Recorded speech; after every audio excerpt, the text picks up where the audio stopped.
Every once in a while, fighters entered the sport like marauding invaders from an ancient time where you had to worry about strange boats showing up at your shore. Dominators in every sense of the word, stoppages left and right, all the momentum, real Avengers-level threats that usually barrel their way through a division, but every once in a while, these absolute slaughterers come up against just one loss, one bad moment that completely undoes their career despite it looking like they'd never be stopped.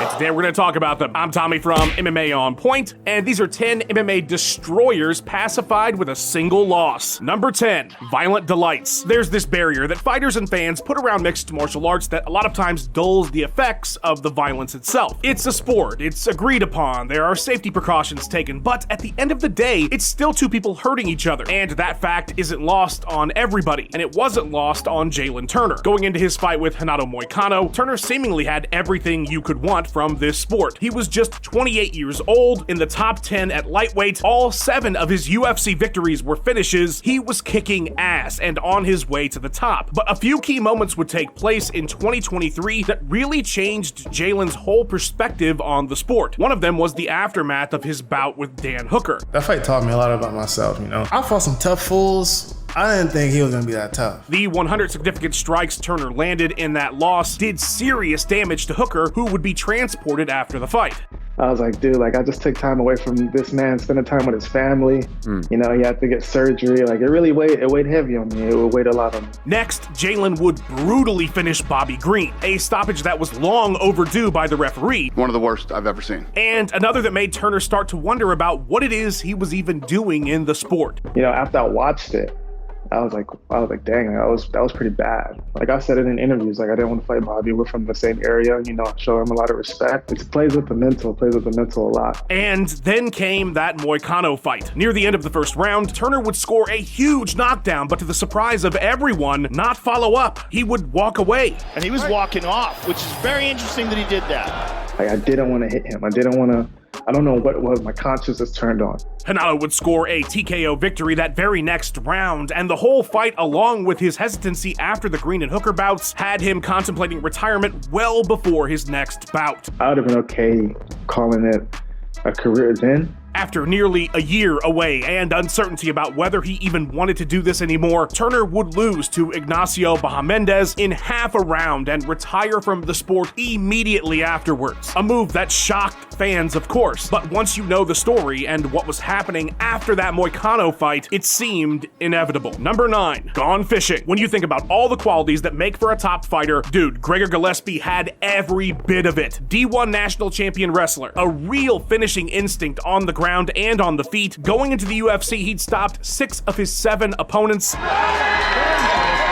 And after making it to the big leagues, he would finish 5 of his next 6 UFC fights with subs and KOs aplenty. Dude was unbeaten and on fire. But how does Kevin Lee fit into all this? Well, Lee was Gregor's big jump to a top 10 opponent. After losing to Tony Ferguson in that interim gold bout, Kevin had struggled, missing weight in a win over Edson Barbosa, and then dropping 2 in a row, both fight night main events. As such, he slipped down to number 10 at lightweight, but if Gillespie was the real deal, this was the perfect fight for him to prove it, against a guy who was right there on the cusp at the top of the division somewhat recently. Instead, Gregor would really be the final highlight of Lee's career when he scored one of the nastiest head kick knockouts I have ever seen in my entire life. Oh, he dead. That's a dead man. Like Gillespie was D-O-N-E fucked. And it came in the first few minutes of the fight. I mean, it was just devastating for such a hot up-and-comer, and yeah, that was kind of really the end of Gregor's story. Despite all the promise, having all the intangibles, we wouldn't see him fight for nearly 2 years after that, partially because of COVID, and then he beat Carlos Diego Ferreira in his return and literally never fought again. He just refused every fight offer he got, unwilling to fight anybody of lower rank than him or on short notice, and well, now he's 37 and hasn't fought in almost 5 years, so not sure that strategy's working out for him.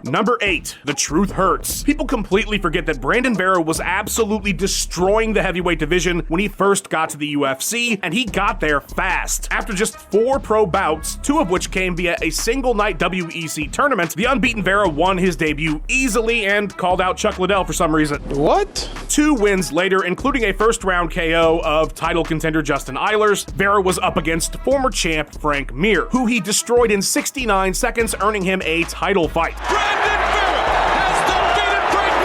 But a contract dispute would sideline Vera for a year, and old man Randy Couture would get the opportunity to fight Tim Sylvia instead, beating the Maniac despite being 73 years old.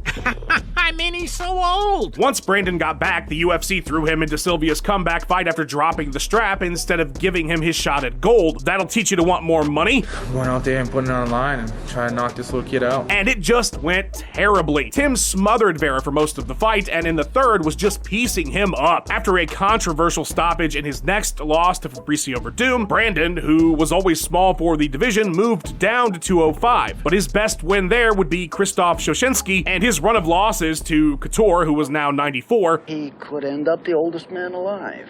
JBJ and Thiago Silva playing the drums on his back were particularly brutal. After his 5th loss in 6 fights, Vera was released and ended up in one championship where he would win heavyweight gold, but if the division was thin in the UFC, you can almost guarantee it was one ply anywhere else. Number 7, All-American Blues. Have you ever seen the horror movie It Follows? It's about this invisible monster that gets passed from one person to another, and once you give it to someone else, it just hunts that person down forever unless they pass it along. I think the same thing happened via losing the middleweight title around the mid-2010s. The first victim was Anderson Silva, who kept the monster at bay by going unbeaten for nearly 7 years. But the monster caught up with him via Chris Weidman. The Chris earned his shot at Anderson by going unbeaten in 9 fights and doing Mark Munoz about as bad as I've ever seen anybody done. Next, of course, Weidman would dethrone Silva in spectacular fashion and then horrifyingly break his leg in their rematch, a moment Silva would never recover from. Now, Chris would go on to beat Machida and a deflated Vitor before the monster finally caught up with him, but it did catch up with him via Luke Rockhold. A brutal fight with a brutal finish started by a brutal mistake. Weidman would never really recover from the loss either. He followed it up with a horrifying flying knee KO loss to Romero, then that disaster fight with Masasi. That's legal. Yes, I would agree. They're both legal.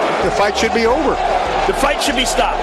Gregor Musasi, not without controversy, will get the TKO win here. After getting KO'd by Jacare, he'd take a brief detour to 205 and get KO'd by Reyes. Then came his horrific Silva mirror leg injury, and yeah, the dude just never ever recovered after his loss of that title. Don't forget though, the monster got passed along to fellow destroyer Rockhold and would curse him in his very next fight, losing to Bisping via KO and never recovering either.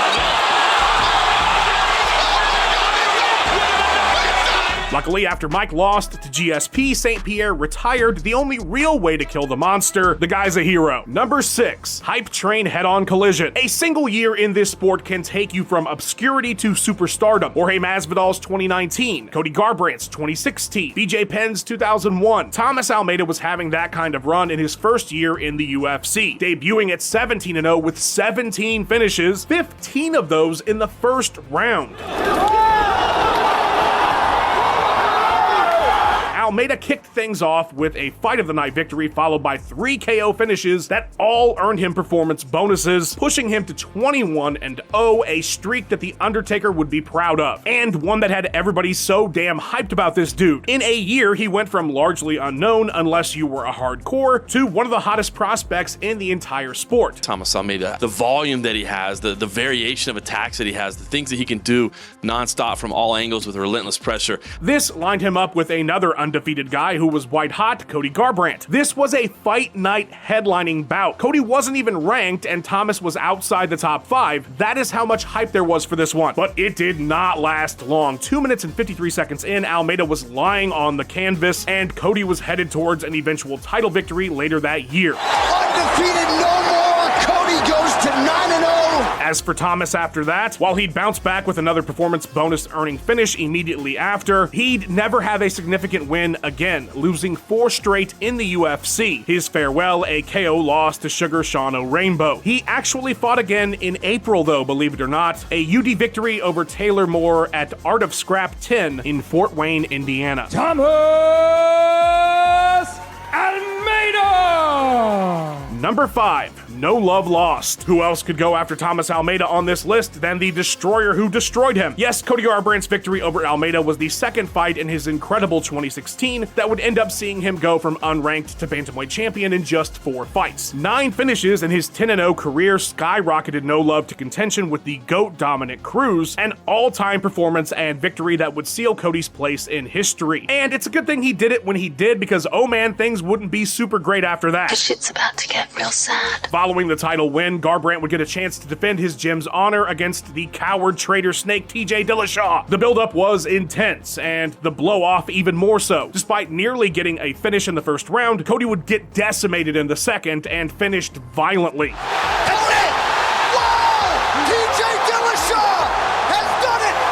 It was a stunning result, but there was no guarantee he'd lose in their rematch. After all, he had Dillashaw in serious trouble in the first, but the second fight would go even worse for Cody, as he wouldn't even make it out of the first round. Garbrandt followed that up by getting KO'd again, wildly brawling with Pedro Munoz, and as quickly as he'd risen to the top, he'd fallen right off the other side. A return to action over a year later and a sick KO of Rafael Assunção had everyone hoping that the old Cody was back, but he'd lose 4 of his next 6 and never get any real wins of note. He just never got it back after that loss to TJ. Number 4, lost magic. Do you remember how good Marlon Moraes looked up to like 2019? Dude came in from WSOF where he wrecked shop 5 times.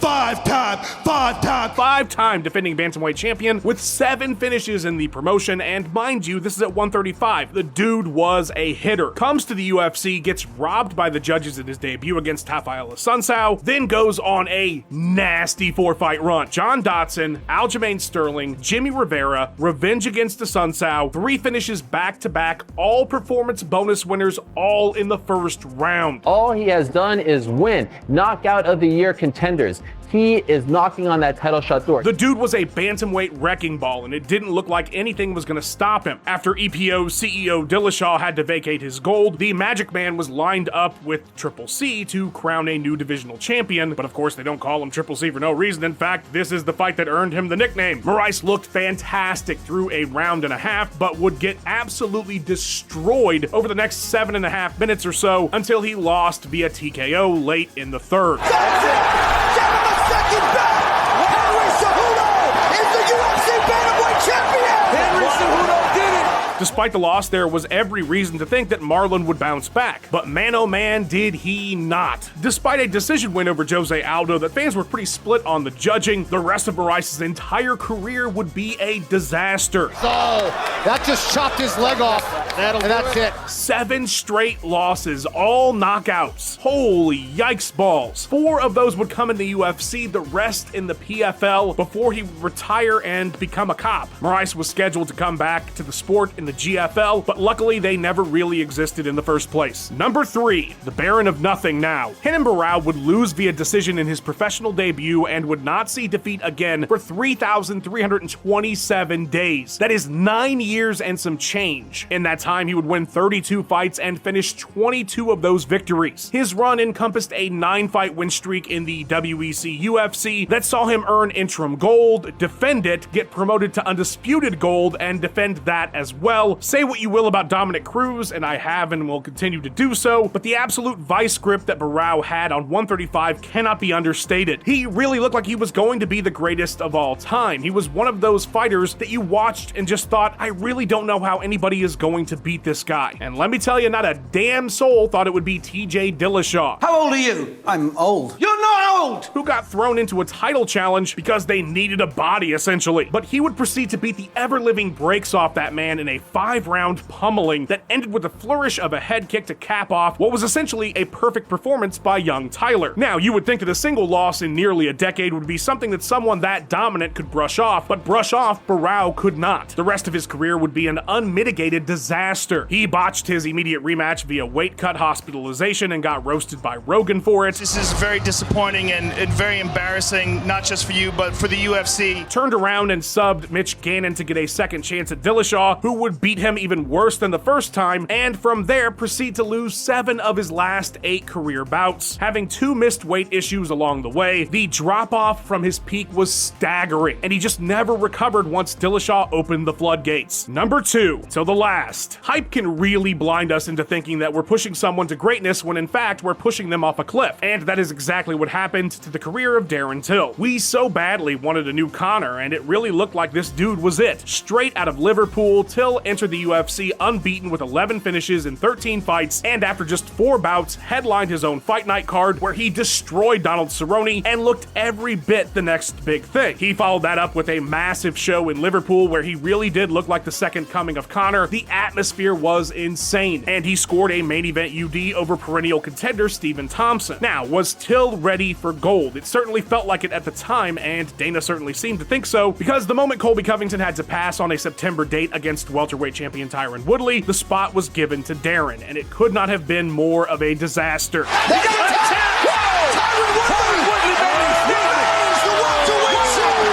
Things would go from bad to worse, though, when Jorge Masvidal would resurrect his career by flatlining Till in front of a London crowd. Later that year, a split decision over Kelvin Gastelum would mark the final victory in MMA for Till, who would lose 3 straight on his way to the boxing ring. Number 1, nitrocellulose. The only thing that Shane Carwin brought to MMA was decimation. Talking gorilla. Links, no longer missing. Evolution, right here. Take a picture. This absolute monster of a human started his pro career in 2005, and by 2010 he was 12-0 and had finished every single opponent in the first round. Not even just the first round. That doesn't do Carwin's destruction justice. Going into his interim title fight with Frank Mir, his fights lasted on average 67 seconds. Mir actually lasted the longest, 3:48 into the first, before one of the most brutal heavyweight KOs I've ever seen. That's a scary, scary man.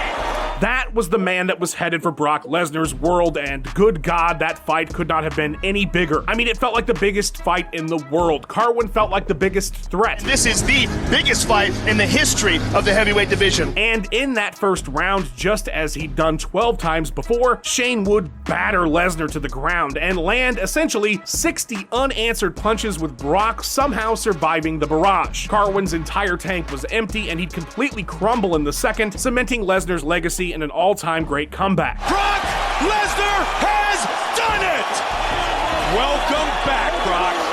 But after that loss, this absolute terror of a heavyweight who, despite being in his mid-30s, was still relatively fresh to the sport, but his body was broken down badly from a lifetime of wrestling and football. Injuries would see his follow-up to the Lesnar bout take place nearly a year later in a title eliminator with Junior Dos Santos, where Shane would finally see a judge's scorecards, but they were not pretty, as he'd lost every single round. Yeah, it's hard to look at Shane like this.